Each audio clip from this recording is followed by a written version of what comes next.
Encontrar pedras em cavernas fez esse cara obter um cubo capaz de desbloquear. Sempre foi considerado o mais fraco por suas habilidades.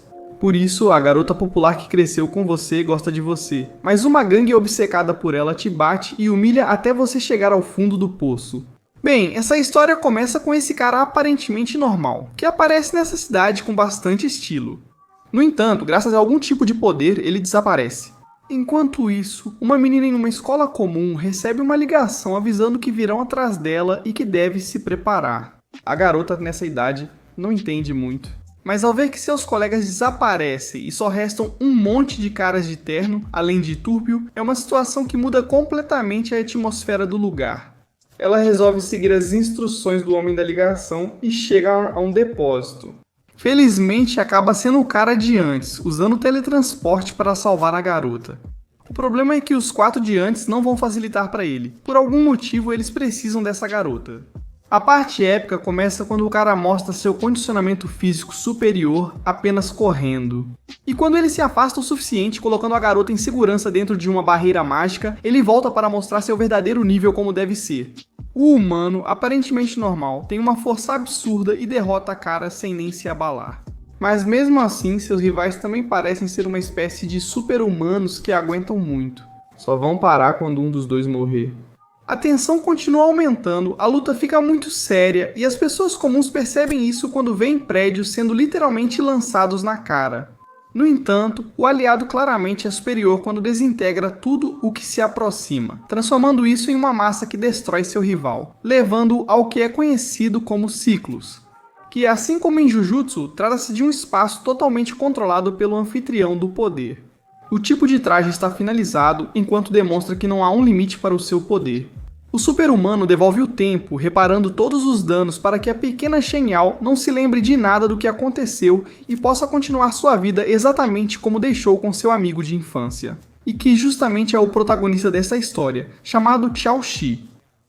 No entanto, a partir daqui, sua vida se torna bastante comum e pulamos alguns anos no futuro, até sua época de ensino médio. Reunião típica no karaokê, com os populares tentando envergonhar o quietinho. Então eles perguntam para Chen Yao, de quem você gosta? O modelo e o inteligente, confiantes de que será um deles que ela vai escolher. Desde criança, ela sempre se interessou pela mesma pessoa e contou isso diretamente ao protagonista. No entanto, os invejosos imediatamente contam para o chefe da gangue da escola e esse chefe, Dong Yun, é obcecado pela garota. À noite, dão uma surra nele, ameaçando e humilhando ao mostrar seu estado para ela por videochamada. E agora querem obrigá-la a aceitar que alguém tão fraquinho como ele não está especialmente à altura dessa mulher. Mas ele prefere se jogar da ponte a admitir isso, ainda mais após tudo o que viveram juntos. Aos poucos ele perde a consciência e chega ao fundo, onde encontra um cubo curioso que, ao tocá-lo, se conecta ao seu corpo, levando-o por uma espécie de túnel até o que será seu espaço, um lugar onde uma voz desconhecida lhe adianta que agora ele poderá se teletransportar em um diâmetro de 15 metros. Ele não entende nada, então começa a usar seu poder e, enquanto os bandidos o procuram, acaba na escola no meio da noite. Então o melhor é se acalmar. Ele volta para casa sem usar seu poder e tranquiliza Shen Yao, que já estava prestes a chamar a polícia. Agora com mais calma, ele entende que o espaço seguro é dentro do cubo, onde é o anfitrião. Enquanto isso, a voz deve seguir suas ordens e explicar como tudo funcionará, algo chamado Sistema do Universo Definitivo, cuja magnitude ele ainda não entende. Mas logo ele vai perceber, pois seus teletransportes estão descontrolados e limitados. Um dia ele pode simplesmente morrer porque ficou sem energia ou apenas caindo de um lugar para o qual não queria ir. Então, com a visão ampliada de 15 metros, ele pode ir treinando para onde se teletransportar. Mas sem exagero, pois o corpo dele precisa aguentar antes de esgotar. Se ele quiser durar mais tempo e conseguir proteger a garota dele, como diz a voz, ele precisa se aprimorar, e para isso tem que comer pedras, literalmente, aquelas que encontra na rua têm certa carga de energia. Quanto mais valiosas e especiais, melhor.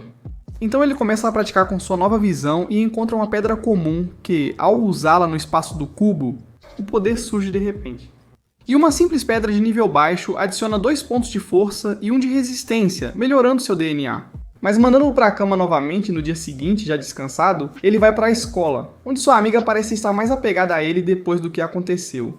No entanto, depois de um pouco de flerte, esses bandidos e seu líder acabam chegando justamente na sala de aula, que, procurando pelo protagonista, veem como ele tenta se esconder. Mas a voz diz que os pontos de poder do cara, chamando-o de lixo, mal chegam a 7, enquanto ele tem 22. Mesmo tentando evitar problemas, Shen Yao o rejeita repetidamente e pede que se afaste. O cara é um perseguidor, agora Shao Shi vai enfrentar a situação e com apenas um aperto o cara sente a pressão. Mesmo assim, ele se sente ofendido e desafia Shao Shi para uma luta na academia à tarde. O protagonista acaba escondendo isso de Shen Yao, dizendo que vai para casa mais cedo. No entanto, ele acaba chegando ao lugar onde todos zombam dele. Afinal de contas, ele nunca soube se defender e sempre se aproveitavam dele. E mesmo que agora ele seja mais forte, estamos falando de 13 rivais, o que basicamente o deixa com 20% de chance de vencer. Felizmente, provocá-lo por jogar sujo. Então Dong-Yun chama seu melhor guerreiro, com 10 pontos de habilidade. É um cara com uma força imponente com quem ele deve tomar cuidado. Ele desvia da maioria dos golpes, sabendo o risco se for atingido. Enquanto isso, Shen Yao na aula não lida com a ansiedade. Felizmente para o prota, o rival se cansa rápido devido ao seu tamanho. Cada golpe fica mais lento e desajeitado. Quando o agarra, o destrói com um canhão e um empurrão na parede. Dong-Jun começa a suar e manda todos lutarem contra um só. Já não resta outra opção para o protagonista a não ser ir de frente, mesmo que suas chances sejam de apenas 30%. Todo mundo o ataca e mais do que se concentrar em bater, ele precisa ficar atento aos chutes e golpes traiçoeiros vindos de todas as direções. Com tantos inimigos ao mesmo tempo, ele começa a se cansar, mas sempre há um chute na virilha. Ao saber disso, tudo é importante. Aqui todos vão para cima dele e mesmo se esforçando, ele acaba levando um golpe. Seu líder vê isso como chance de eliminá-lo enquanto persegue todos. Vendo sua coragem ao falar, o prota o coloca na luta e manda um presente na cara dele. Enquanto isso, ele vai derrotando cada adversário aos poucos. Agora o respeito é sentido, porém a energia do seu corpo está prestes a se esgotar completamente. No entanto, Dong-Jun precisa aprender a lição e enquanto ele implora para que não se aproxime, acaba aparecendo o líder de outra gangue inimiga. Para zombar de como está sendo humilhado por um cara tão fraco e além disso por uma mulher? O que incomoda o protagonista é apenas que Shen Yao não vire tema da conversa. Mas também não pode provocá-los demais, porque seu nível agora é crítico. Então a única saída é sair correndo, contando os segundos para que o teletransporte recarregue. Quando possível, apaga as luzes e fica atrás dos rivais, facilitando derrotá-los com sua visão. E mesmo que ele já não tenha energia, um golpe no pescoço sempre é bem letal. O poder que o garoto acabou de obter é desumano. Enquanto Shen Yao aparece com os diretores, preocupada com seu amigo. Mas nesse caso, basicamente ele seria o valentão. Então ele decide usar o humilhado Dong-Jun para fazer um pequeno teatro, se livrando da situação, enquanto sua amiga cuida dos ferimentos dele. Ele entende que apesar de ser forte, seu corpo está limitando ele, e por isso precisa se tornar muito mais poderoso. Então o que eles precisam são pedras, das quais há bastante na cidade. Mas enquanto algumas têm dono, as outras são muito caras. Roubar ainda não é opção. Então com as economias que tem, ele compra um kit de escavação para procurar pedras na natureza. O que o leva literalmente até uma montanha, mas agora ter que cavar quase 15 metros não é uma opção. Por ser uma caverna, ele procura uma pequena infiltração onde seu teletransporte funcione, pois não consegue entrar em locais totalmente fechados. Ele consegue. Enfrenta a caverna inexplorada, onde o caminho parece bloqueado. Ele já avançou bastante, então lhe vem à cabeça a ideia de usar as infiltrações de ar para se mover. Funciona graças ao seu poder, mas ele enfrenta uma queda gigante e superfícies instáveis. Distraído com as pedras, ele não percebe a cobra gigante atrás de si. Por sorte ele não percebe no início e com o trem de transporte desvia de várias. Mas lembremos que ele é limitado e agora deve avançar sozinho para não se esgotar e desmaiar. Então agora, com todo o cuidado, até mesmo se amarrando com uma corda, ele começa a coletar os cristais. Ao usar sua visão, ele percebe que não está sozinho e fica tenso ao ver a serpente que o ataca. E embora o cara por sorte consiga se livrar, ele acaba caindo na água, onde a criatura tem toda a vantagem e ele não pode se teletransportar para o cubo, porque enquanto essa anaconda estiver agarrada a ele. Isso entra como parte do que ele quer levar para o espaço, excedendo o limite. Então, como pode, e antes de ser sufocado, ele se solta um pouco, se afasta e uma vez em uma área segura, pode respirar tranquilamente e sem estar muito consciente. Acabou de levar para o seu sistema 11 gemas, que ele pode até sintetizar, ou seja, combinar algumas pedras para transformá-las em gemas de nível avançado, que não só aumentam estatísticas, mas também podem conceder habilidades especiais. E para isso ele só precisa esperar a pequena soma de 100 horas. Obviamente não é o momento para isso. Ele deixa a maioria sintetizando e consome 2, o que funciona, pois ganha 2 pontos de velocidade e 4 em espírito. Agora ele retorna à Terra e o combate é totalmente diferente. A serpente realmente enfrenta golpes dos quais não se defende, porque eles carregam uma carga de energia bastante forte. Graças à espiritualidade, toda vez que seu poder evolui, é um completo abuso, acabando com o animal. Enquanto agora, Solo só precisa esperar que suas gemas elementais cozinhem, enquanto adiciona mais uma dos restos da serpente. Está avançando muito bem, mas da mesma forma. O mesmo acontece com o líder de gangue que ele derrotou na última luta, que está ficando cheio de uma raiva bastante perigosa. Por enquanto, a intensidade aumenta bastante. É assim que seguimos no plano macabro. O que querem os novos inimigos do protagonista? Eles sabem que não podem derrotar Xiaoxi sozinhos e decidem envolvê-lo em mentiras. Sr. Lugo, um bandido perigoso da cidade, é a única opção deles para vingança, apesar do medo que sentem.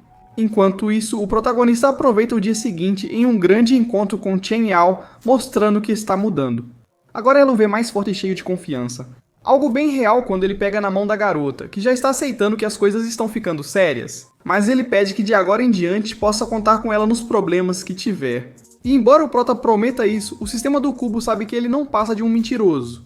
Eles passam a tarde juntos, se divertem e vão comer, o prota se diverte muito com ela, e até dá de presente a gema de malaquita que tirou da serpente. A garota fica muito feliz com o presente, o relacionamento deles se fortalece e agora vão juntos à escola. No entanto, enquanto Yoshia espera como sempre, a garota parece estar demorando mais que o normal. Após meia hora, ao ouvir jovens comentando sobre um desaparecimento nos apartamentos, o protagonista se alarma, já que ela mora na região. Rapidamente entra em pânico, percorre praticamente toda a cidade até se deparar com um monte de policiais. E a mãe de Chen Yao chorando porque sua filha foi sequestrada. À noite, o protagonista sente raiva sem motivo aparente. O sistema recomenda que ele controle esse sentimento. No entanto, ao ver como Dong Jun aparece novamente, saindo do meio de toda essa gente, ele já não consegue se controlar. O cara segue por um beco afastado, claramente nervoso. E ao esbarrar com um protagonista que nesse momento quer destruir quem aparecer na frente, ele sente o terror. Aqui o protagonista quer respostas imediatas. Após ver sua expressão, o chefe da gangue não consegue esconder o segredo por mais de 10 segundos. A garota e seu parceiro foram capturados pelo Sr. Luo, líder de uma máfia muito perigosa. Mesmo assim, esses dois queriam usá-lo para se vingar do protagonista. Felizmente, o Sr. Yun saiu a tempo, mas seu parceiro está sendo torturado. Como não gosta de brincadeiras, ele se torna sádico e leva o outro à morte. Enquanto isso, a garota presencia tudo, e por coincidência, ela é justamente quem Chen Yao precisa. Como lembramos, quando criança, ela foi salva pelo desconhecido que eliminou um grupo de elites. Sozinho, pois esse cara chamado Shiguki tem contas a acertar com o Sr. Lau, e está sendo procurado. Mesmo assim, além de ser muito criança, ela perdeu as memórias, então realmente não sabe de nada. O ideal para quem sofre de raiva incontrolável é bater nela até lembrar. Felizmente, seu mordomo, espécie de consciência, o impede. Porque eles podem usar na garota para chantagear Shiguki? E já que a origem de todo o seu poder é misteriosa, eles não podem simplesmente deixar que ele veja a garota espancada, aleijada ou até mesmo morta. Porque ele poderia liberar um poder tão incontrolável que nem os assassinos que contratou conseguiriam lidar? A garota ainda é útil, então o melhor é mantê-la viva por enquanto, o que acalma o senhor. O mordomo pede a Chen Yao que coopere, pois não sabe se conseguirá salvá-la novamente. Enquanto isso, o protagonista só agora descobre quem é o Sr. Lugo e sua importância na cidade. Como ele vira um bandido de primeira classe, ninguém consegue vencê-lo. Anos atrás, ele resolveu enfrentar sozinho um mestre influente da cidade. Na verdade, todos sabiam que a família do agredido iria se vingar. No entanto, apesar de serem milionários e terem respeito, só de ver a presença do Sr. Jean Lugo, acabaram ajoelhados diante dele. Mesmo depois de irem embora, eles continuavam na mesma posição. Esse cara e sua família eram importantes assim. Um dia, um sujeito misterioso, de origem desconhecida, chegou à cidade para comandá-la por alguns dias. O suficiente para que o poderoso Lugo, que controlava tudo, ficasse humilhado e perdesse 2 dedos.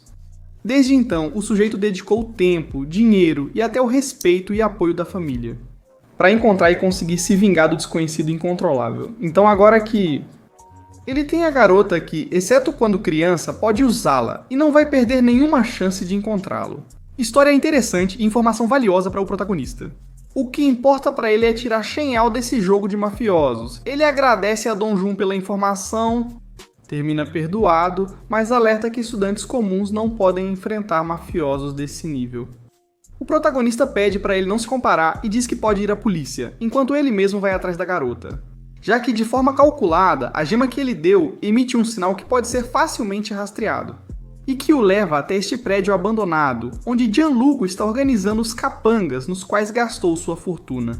Diversos grupos de assassinos de elite, como esse ventríloco macabro, o sistema indica ao protagonista que há 7 níveis de poder superiores a ele na área, e a única melhoria que ele pode fazer é uma pedra que ainda está refinando e ficará pronta em 30 minutos. Está 99% pronta, mas ele decide avançar, não há tempo. Sendo detectado pelos assassinos, que o veem como um simples garoto de escola que está perdido, então eles acham que devem se livrar dele.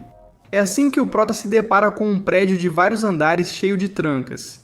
Antes de atacá-los, um homem gigante diz que ali não é lugar para crianças. O prota o analisa com o sistema, que percebe que o nível do cara é 5 pontos acima do prota. Pela primeira vez, ele precisa ser cauteloso. Um soco desse cara o nocautearia imediatamente. Enquanto isso, o Sr. Lugo, para entreter Shen-Yao, mostra as câmeras para que ela veja sozinha. Como espancam o namorado dela até a morte, zombando do corajoso que quer subir a torre. É isso mesmo, a força e resistência do seu rival não devem ser subestimadas. Ele aproveita a velocidade para acertar alguns golpes, mas isso não é suficiente. Ele é forte para um estudante comum, mas no mundo clandestino ainda tem muito a aprender. Ainda assim, o gigante confia demais em si mesmo, e em um duelo de velocidade, um pouco do poder do protagonista faz ele comer poeira. Pare de onde seus ataques crescem, deixando-se levar pela situação. Enquanto isso, o sistema analisa seu rival, cuja técnica é prever ataques. Por isso, depois de distraí-lo, faz a finta de que vai dar um chute, e usa seu poder para acabar recriando um martelo. Ele acerta o rival de surpresa, algo inesperado, já que nem estamos em um ringue. Para a batalha ser justa, ele precisa resgatar sua garota. Ele continua subindo as escadas, porém, por muito pouco, consegue desviar de alguns kunais de um cara que o deixa pendurado nas escadas, o que ele não entende. Como esse moleque fraco venceu o gigante, por subestimá-lo permite que ele se recupere para lutar no próximo andar. Porém, isso parecia dar-lhe vantagem. É apenas um cenário onde a escuridão torna seu rival muito superior, e ele ainda está no nível 75. No entanto, isso não significa que o protagonista não conte com uma ajuda visual mais eficaz em locais sem luz solar direta. Então temos uma luta que começa bastante equilibrada, embora o rival pareça controlar objetos com velocidades incríveis e o protagonista seja superior no corpo a corpo. Apesar de ter sofrido muito por sua visão, ele não pode agir de forma tão previsível. Acho que só você vê. Então Shoshi acaba caçando ele e com um golpe bem baixo elimina mais um inimigo. Era um grupo de 3, e o líder tem o recorde de derrotar qualquer rival em 10 segundos. Uma força reconhecida até pelo outro grupo de assassinos do senhor, que por sinal parecem ser muito mais destrutivos. O caso é que a sorte do protagonista acaba, e ele se depara com um cara chamado Velwolf, embora não esperasse que fosse um velho musculoso. Claro que ele não vai subestimá-lo. Ataca primeiro e presencia toda a força de um super-humano falante que faz cada golpe ser sentido. A surra começa aos 10 segundos, se ele passar desse tempo. Mas mesmo usando truques ou criando objetos de todo tipo, logo ele vai desmaiar com a quantidade de socos no rosto, mesmo tentando desviar e recuar. O super-humano não para nem por um segundo, continua atacando e o corpo do protagonista começa a cair. Todo o seu interior está sendo esmagado. Agora Chaozi está totalmente dependente do seu sistema, pois com a maioria das costelas quebradas, é informado que o refinamento das gemas terminou. Seu corpo destruído sente a eletricidade. Força mais 11 pontos, resistência mais 6, agilidade mais 7. O aquecimento para Chaozi terminou. Ele se levanta enquanto seu rival admite que essa é uma verdadeira batalha de homens. Agora é a vez do protagonista atacar. Cada soco tem tanta energia que nem são visíveis para o furtão. Por isso, seu corpo demora alguns segundos para se adaptar a tanto poder, fazendo o protagonista sofrer, que só agora percebe esse pequeno detalhe. Mesmo assim, esse nível já faz o rival dormir, a energia liberada não tem bloqueio. Quebrando a entrada com o corpo do cara, o grande Sr. Yanlu começa a se desesperar. Quem é esse garoto que destruiu o grupo pelo qual pagou tanto? No entanto, seu mordomo o acalma dizendo que ainda resta a máfia dos 1000 homens. São muito mais fortes e certamente vão derrotá-lo na próxima luta. Já que não só tem vários gênios, mas também essa garota, que dispensa apresentações, basta saber que é um monstro. O problema maior é que o protagonista sobe degraus, mas seu estado só piora. São várias batalhas e o corpo dele não é imortal, ele tem contusões demais. Se ele parar agora, as pernas não vão mais responder. E mesmo que claramente os adversários à sua frente sejam superiores, a pessoa que importa pra ele está junto deles e ele precisa salvá-la. O cubo o alerta que, além disso, seu sistema fisiológico está afetado e todas essas emoções estão estressando o resto. Se não se controlar, vai desmaiar. O Prota vai levar isso em consideração, mas agora precisa abrir a próxima porta com o que o espera. E, pra falar a verdade, não parece nada promissor. Com um cara de presença assustadora e uma garota viciada, literalmente excitada por ver suas vítimas sofrerem, a situação começa mais uma vez a ficar tensa. Assim seguimos com a grande prova que o Prota precisa superar para recuperar sua garota. Agora, em uma sala sem escuridão contra ele e sem velhos musculosos, estão a garota Kui e o cara misterioso, formando uma dupla estranha. A garota se aproxima do Prota para medir sua magia, mas ele não tem habilidades mensuráveis. E internamente aparece que o nível dele é 0, o que só deixa a opção de que sua força vem unicamente do treinamento físico e das melhorias de tempos em tempos. Uma pessoa com um estado assim é o sonho molhado dessa garota. Se apresenta educadamente, mas depois do aperto de mão, lança seu primeiro golpe. Seja como for, ele revida sem pensar, estremecendo a garota que sente uma verdadeira força pura. Ela está claramente maluca, e o protagonista percebe quando ela inicia uma coreografia incessante de socos e chutes. No entanto, enquanto a garota está se divertindo, parece que para o protagonista, com o cansaço que sente, fica mais difícil manter o foco. Então ele só consegue responder com sua força. Enquanto isso, a garota, sem se proteger, vê seu sangue voando por todo o lugar. Mesmo assim, ela diz que para ser um homem forte, seus punhos são fracos. Enquanto isso, uma aura curiosa envolve a garota e seu companheiro diz que não é hora de usar sua habilidade. A garota sente que está diante de um rival digno para se divertir. E então ela cresce garras e dentes bastante afiados que cravam em Xiaoxi. Enquanto a garota fica cada vez mais agressiva e rápida, quando menos se espera, ela já está saboreando o sangue dele em alta velocidade. É uma situação bastante anormal, diferente dos guerreiros que ele já havia enfrentado. Já que essa garota parece possuída e desviar dela é muito difícil, porque além disso ela tem bastante força. Se o protagonista não se cuidar, vai morrer. E desta vez não é pelos golpes, mas porque a garota continua tirando sangue dele como se fosse uma vampira.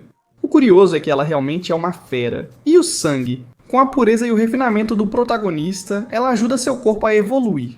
Em um surto tão intenso que o companheiro tenta fazê-la dormir com agulhas, mas sem sucesso total, precisando vigiá-la constantemente.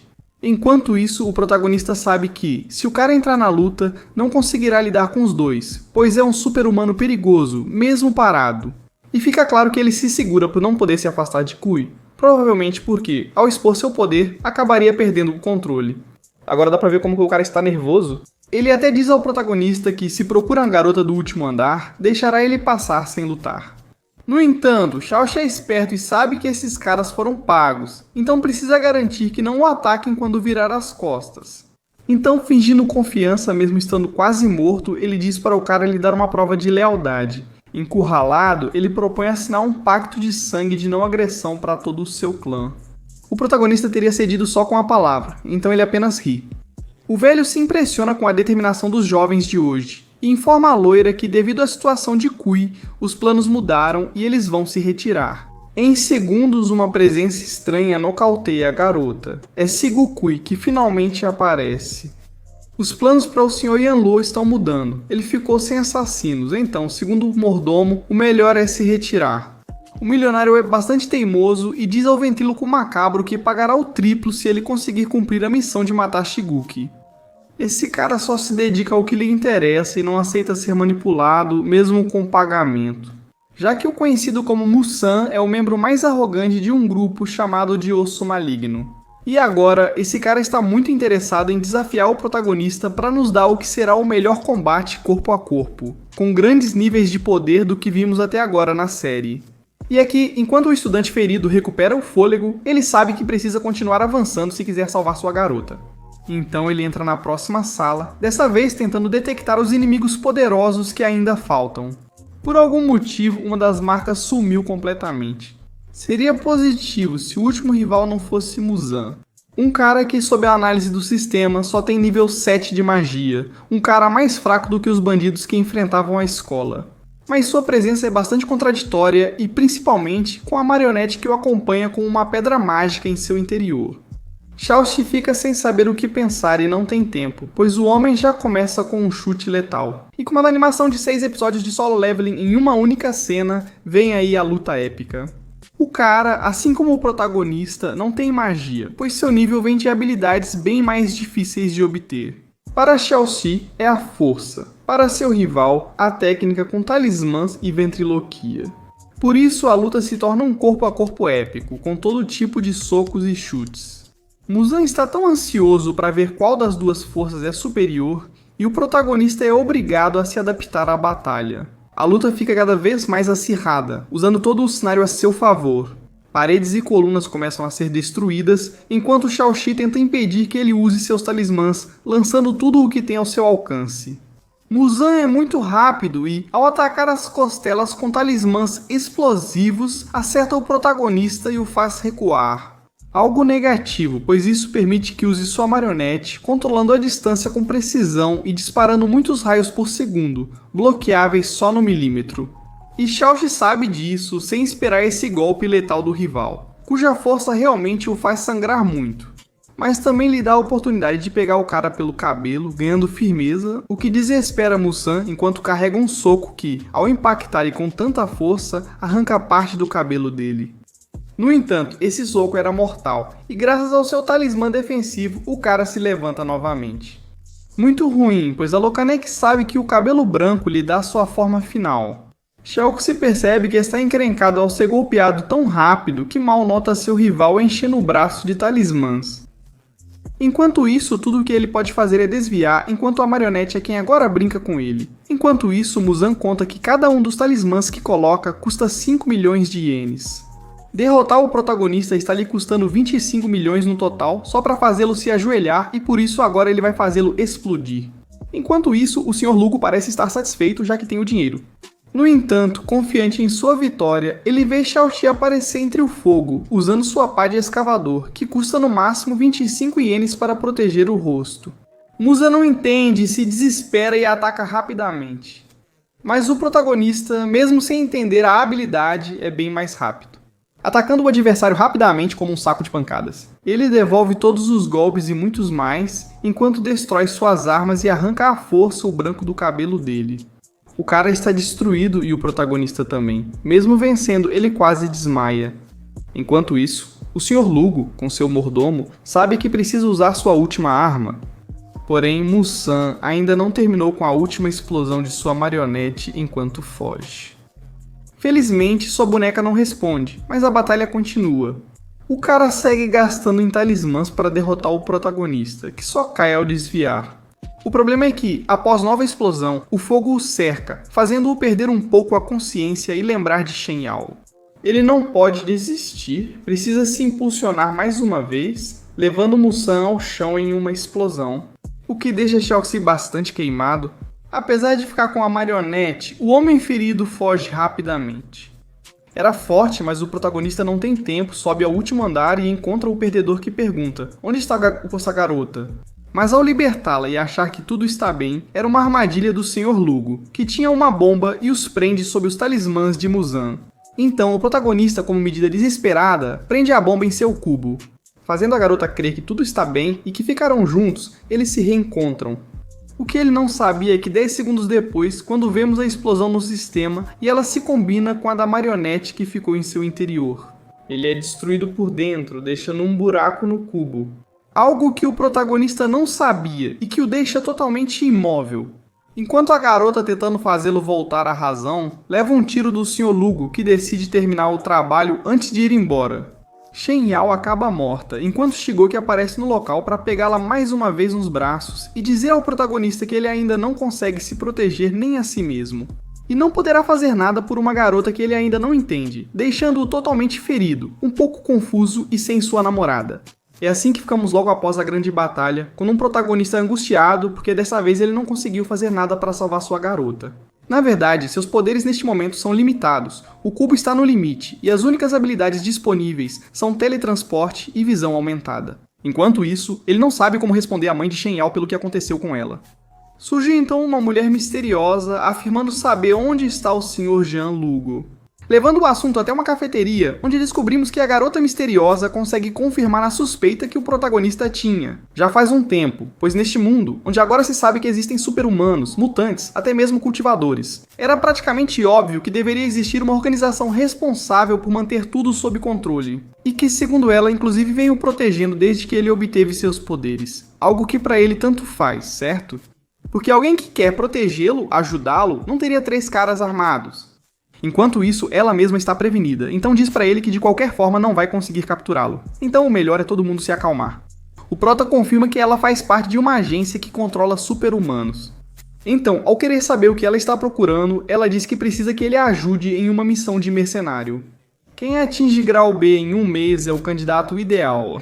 O protagonista diz que pode aceitar as missões dela em troca de informações sobre Yanlu, mas principalmente sobre Sigu-Ki, que agora é seu objetivo. A garota parece aceitar rápido demais, algo estranho. No entanto, se deixarem ele ter tempo para a escola para não continuar falhando, além de uma recompensa de 50.000 ienes, ele acabará aceitando. Mas ao que parece, antes ela vai testar se ele é apto para essa tarefa e logo vão avaliá-lo. Para o prota, é uma alternativa um pouco arriscada, mas é a única que ele tem neste momento. Já que além de força, ele precisa de informações, e se infiltrar nessa agência pode trazer um grande benefício para ele. No carro, a garota admite que ajuda o prota porque ele despertou seus poderes recentemente. É um garoto ingênuo, fácil de manipular. O que ela não sabe é que com seu cubo, ele ouve toda a conversa sem ser detectado. Algo interessante acontece quando ela menciona que não vai revelar grandes segredos sobre o que o protagonista procura. Ela simplesmente vai lhe dar alguns relatórios de grau D. Já que fica claro que ele não sabe sobre clãs poderosos, a garota quer enganá-lo. Xiaosh pode aproveitar isso, pois a agência ainda lhe é útil. No dia seguinte, viajando até a floresta indicada, ele parece se perder entre as árvores. No entanto, ele encontra o que parece ser uma mansão secreta, onde temos todos os luxos, belas empregadas e pessoas de todo tipo prontos para o teste. E esse anfitrião explica que eles terão que demonstrar diferentes características para conseguir o cargo de guarda-costas. A primeira é a tomada de decisões, quando Prot e os outros são levados a uma sala de cassino e recebem instruções. 5 fichas grátis, sem trapaças ou roubo, devem ser transformadas em 10 para passar. Claramente, e como esse desconhecido diz, há jogos aparentemente simples aos quais as pessoas vão recorrer. Eles podem perder tudo em um segundo. O prota também está ciente disso, então procura outro tipo de jogo, neste caso de concentração. Como é o caso dos 3 copos e a moeda, onde ele nem precisa apostar tudo em uma única rodada. No entanto, o cara de antes chega para desafiá-lo na mesa. E antes de ceder à pressão, o prota decide que os dois vão apostar todas as fichas. Pegando seu rival de surpresa, que não tem outra escolha a não ser aceitar, a encarregada inicia um jogo de mãos bastante difícil de acompanhar. Porém, o rival confiante responde automaticamente. Enquanto isso, o protagonista, alvo de zombaria, decide apostar. Porque a ficha está em uma das mãos das garotas, isso não faz muito sentido. No entanto, as regras nunca especificaram que a ficha deveria estar nos copos. As 2 distrações da responsável enganaram todos, menos o protagonista, que sai com o dobro de fichas, deixando os outros arrancando os cabelos. Aqui, outras personalidades também conseguem, e algumas provas a mais acabam deixando um pequeno grupo de escolhidos para serem os guarda-costas daquele que eles apresentam como o Sr. Piero. Um milionário que precisam proteger enquanto o acompanham à noite em um importante banquete, e pelo qual acabam de receber seus pagamentos adiantados, uma soma de 3 milhões de ienes. Algo que faz o protagonista desmaiar, já que a garota que o contratou, de todo esse prêmio, só lhe deu 50.000. Ainda assim, ele precisa seguir em frente e percebe que durante o famoso banquete haverá vários eventos importantes, como um leilão onde o Sr. Gordo procura por relíquias específicas, e uma delas tem um nome familiar ao protagonista. Parece ser uma pedra de obsidiana, objeto que o sistema dele pediu quando ele estava tão mal.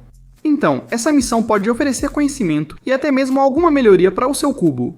Assim que a noite chega, os seguranças se preparam e vão até a mansão de luxo, com vários milionários, alguns mais suspeitos. Mas depois da recepção vem o clichê dos ricos, que é fazer atividades estranhas. Neste caso, é revelado um cristal bastante grande e reforçado apenas para mostrar uma grande besta crocodilo em seu interior. Claramente não é um animal só para observar. É um ritual que existe há anos entre esses ricos, onde um guerreiro escolhido deve enfrentar a besta com armas clássicas, tentando arrancar um sino dela sem morrer, e como motivação para quem se atreve, um monte de barras de ouro. Será que a ganância vai transformá-los em campeões? Mas é claro, ninguém pode sair da jaula depois que entrar. Algo com o qual os ricos estão satisfeitos, afinal, eles mesmos não se expõem. Assim conhecemos o primeiro guerreiro. Ao ver a criatura dormindo e poder aproveitar, ele grita seu nome alto para todos ouvirem. E antes de poder fazer qualquer coisa, tirar o sino, ele é devorado de uma forma tão satisfatória e merecida por ser tolo. Claramente, essa criatura não é normal. E como explica o anfitrião, trata-se do último experimento de biogenética. Daquela que claramente é sua própria organização secreta. Enquanto algumas espectadoras ficam horrorizadas, outras pessoas aproveitam, pois é o show pelo qual pagaram. O prota reconhece que isso é macabro, mas quando vê que um dos seguranças desses ricos decide se oferecer como candidato, ele fica surpreso. E seu companheiro explica que caso não haja voluntários, escolhem um segurança, aleatoriamente. Esse salário diário de 3 milhões é justificado, mas ele ainda está sendo enganado. O voluntário vai confiante, mesmo com a velocidade maior do animal. Ele sabe que mantendo distância e atacando com lanças pode feri-lo até se cansar.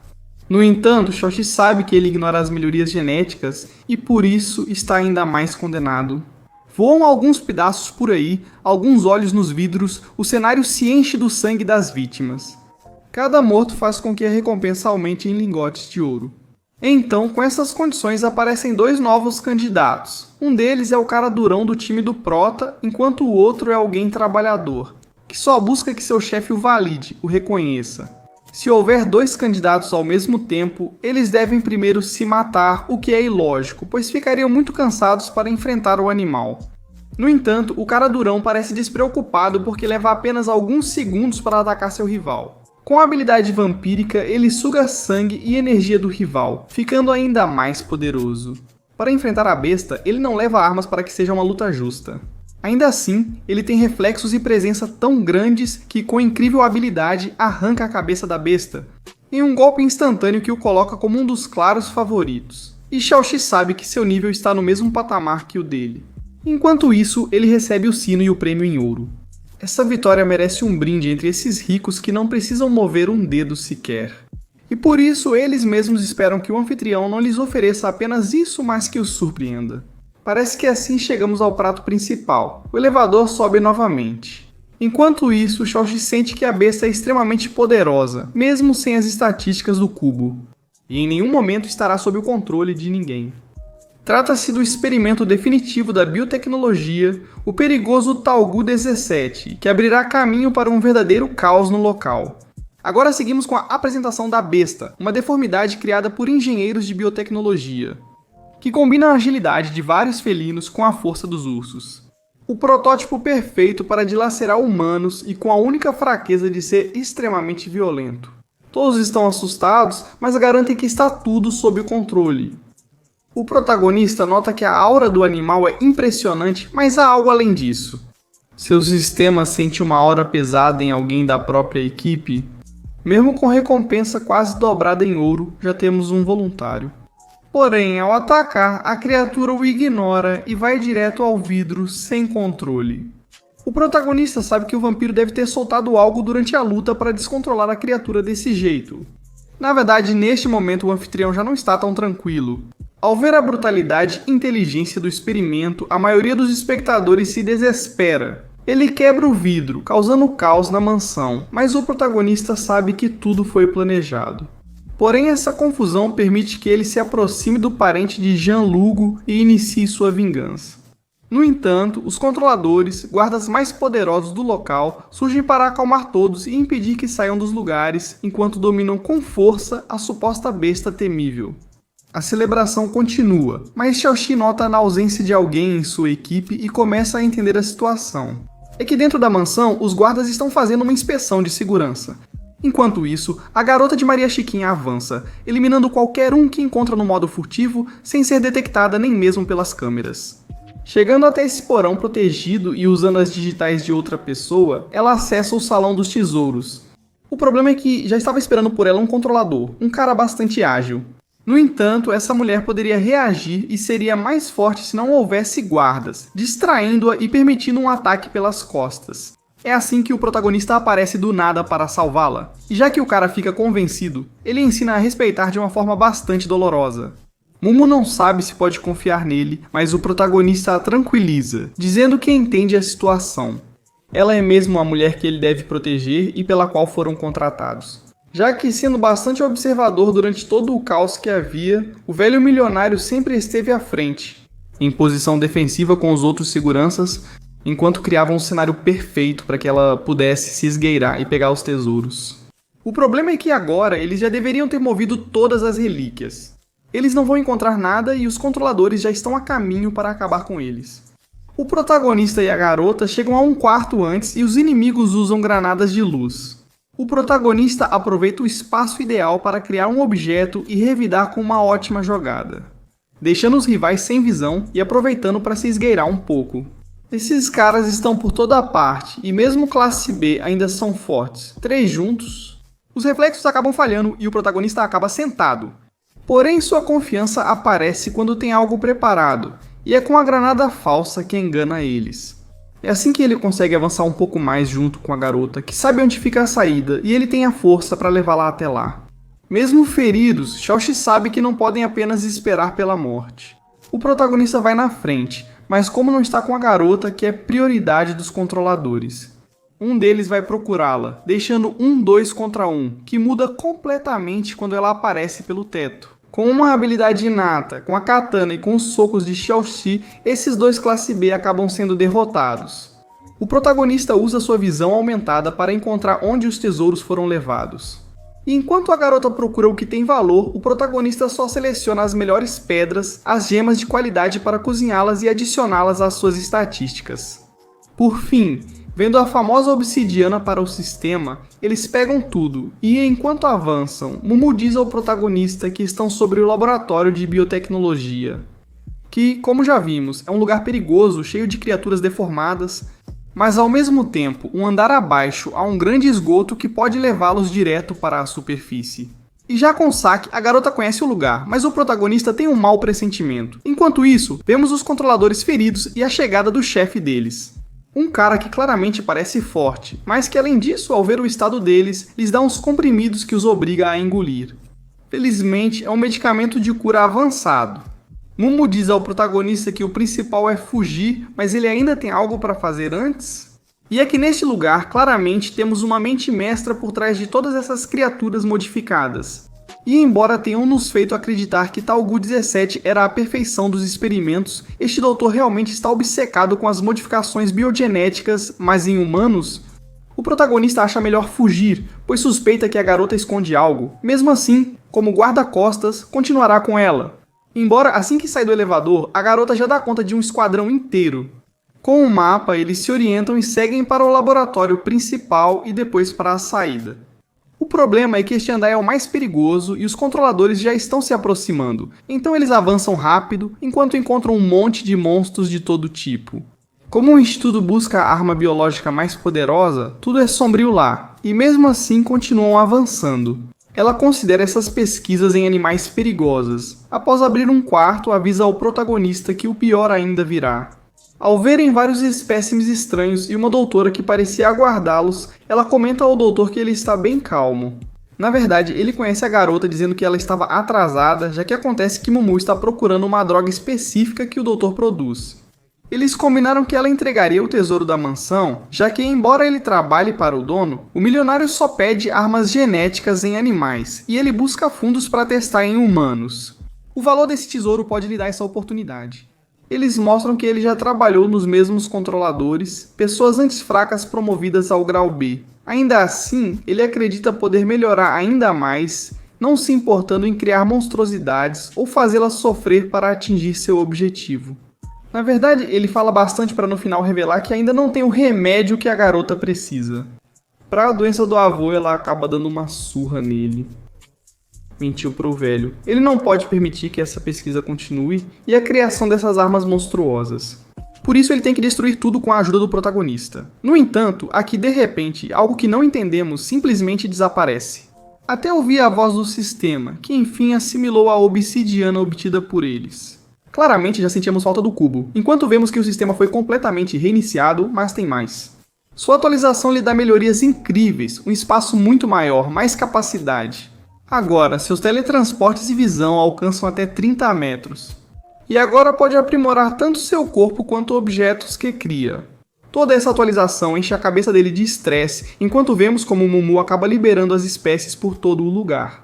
E quem as encontra são os controladores, que ao verem morcegos deformados como esses, dizem que não há motivo para alarme. Mas quando esse cultivador de fogo é surpreendido por um dos lagartos, que demonstra brutalidade ao literalmente destroçar seu corpo em segundos, eles precisam aproveitar o momento para atacá-lo antes de serem os próximos. Mumu, ao olhar o mapa, sente-se perdida e acaba encurralada pelos controladores que querem se divertir. As duas mulheres têm níveis similares, cada uma com sua arma. Quando o careca interfere, seus punhos são letais e a mulher admite que será morta. Porque depois de tomar os comprimidos não há mais opções. De qualquer forma, sempre foram cobaias do doutor. Claramente, Mumu sabe que isso não é justificativa para todas as pessoas que mataram. Isso faz com que seu rival fique irritado.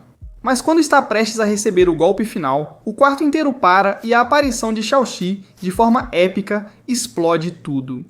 O cara chegou atualizado e agora levita, mas com sua visão sabe que o lugar vai se encher de feras.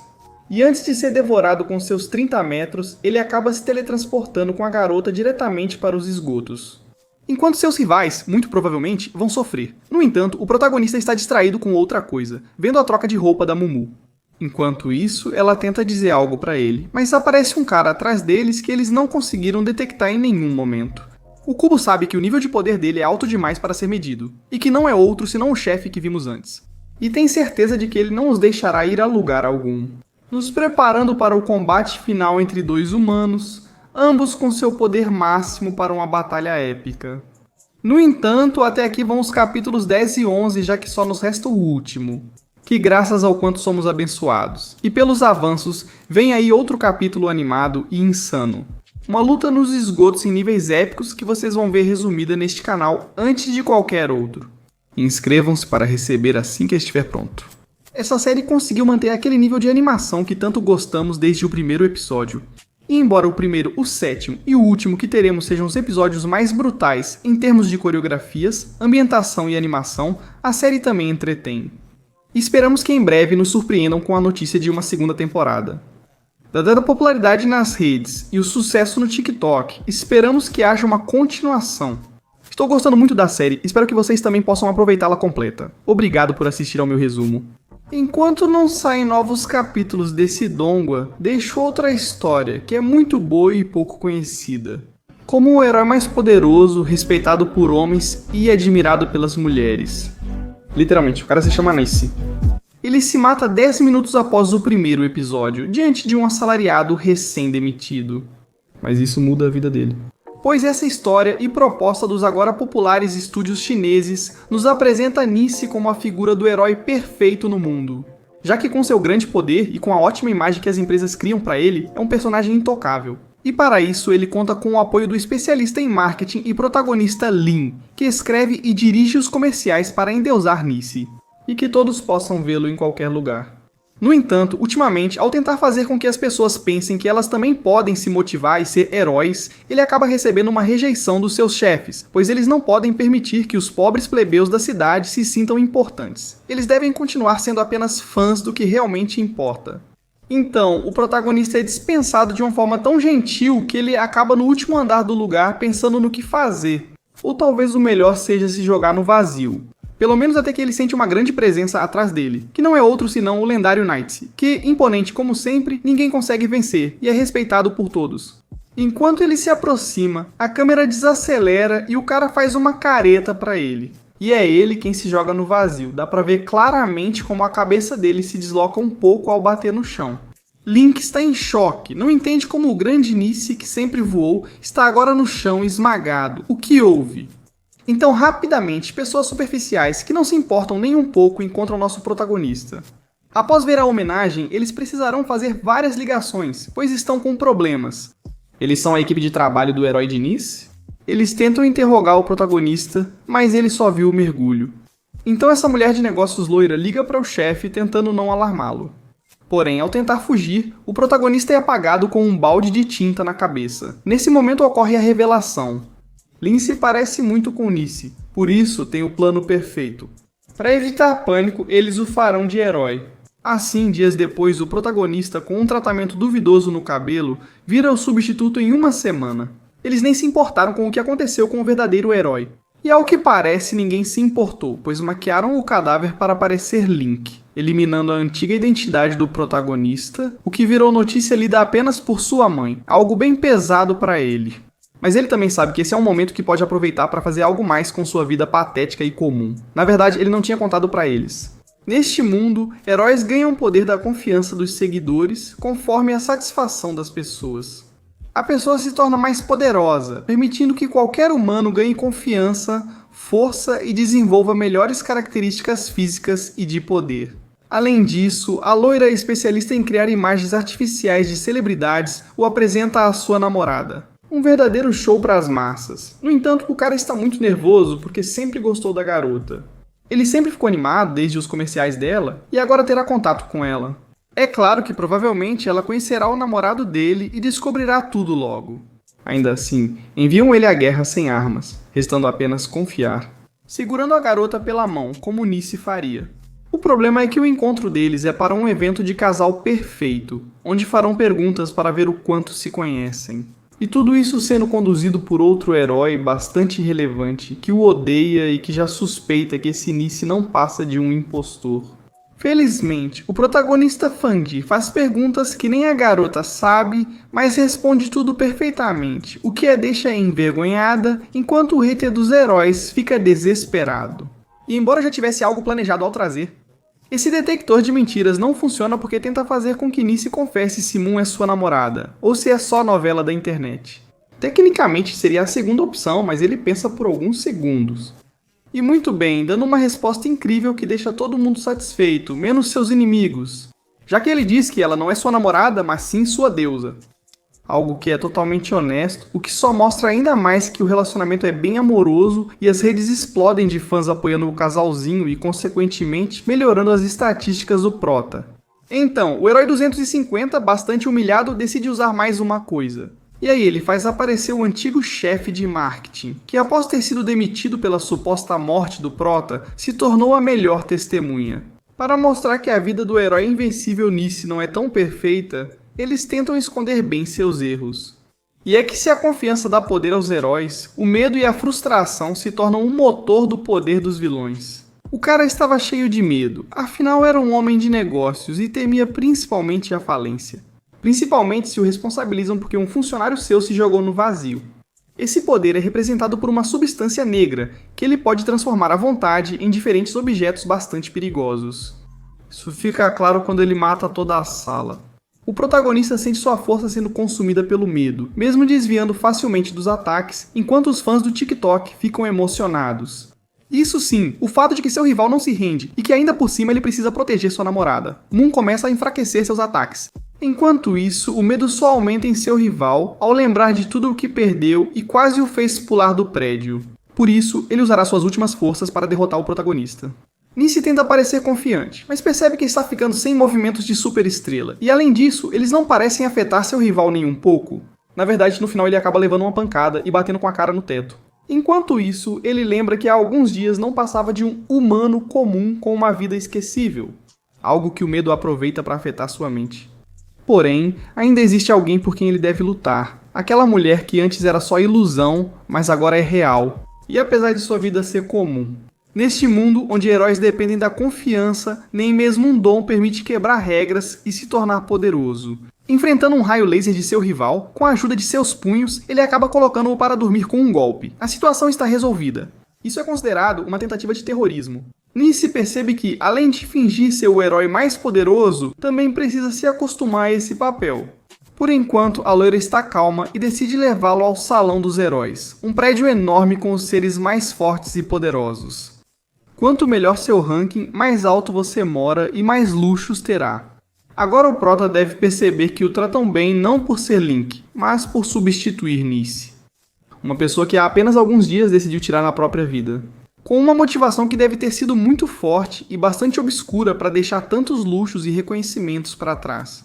Ao chegar ao topo no quarto, sente-se o dinheiro, a paz e, ao dormir, percebe que não poderia estar melhor acompanhado. Agora ele tem uma namorada linda e a vida perfeita, exceto pelo detalhe de que, ao olhar para ela, ela está morta. É uma história de herói, mas não tão comum. Assim termina essa joia de episódio. Uma série chinesa em parceria com o Japão que vocês não podem perder, ainda mais com a popularidade dessas histórias. O ritmo é bem usado como em poucas histórias, não é mais do mesmo e vale assistir até o fim. Disponível em várias plataformas como Bilibili e Crunchyroll para vocês acompanharem. Na minha opinião, apresenta uma história com bom potencial de desenvolvimento. É animação brother, com estilos variados feitos por diferentes estúdios. Me parece uma loucura o que os chineses estão fazendo. Assistam, aproveitem e se inscrevam no meu canal. Porque toda semana, assim que os capítulos e vídeos forem publicados e receberem apoio, obviamente vou atualizar o vídeo instantaneamente para vocês. E ouçam essa abertura e encerramento, são deliciosos. Da minha parte é só isso. Espero que estejam gostando da atividade no canal com essas novas séries chinesas, das quais já tenho várias nos últimos vídeos. Para quem se interessar, vou deixá-las na descrição. Obrigado por apoiar. E como disse meu pai, eu os abandono.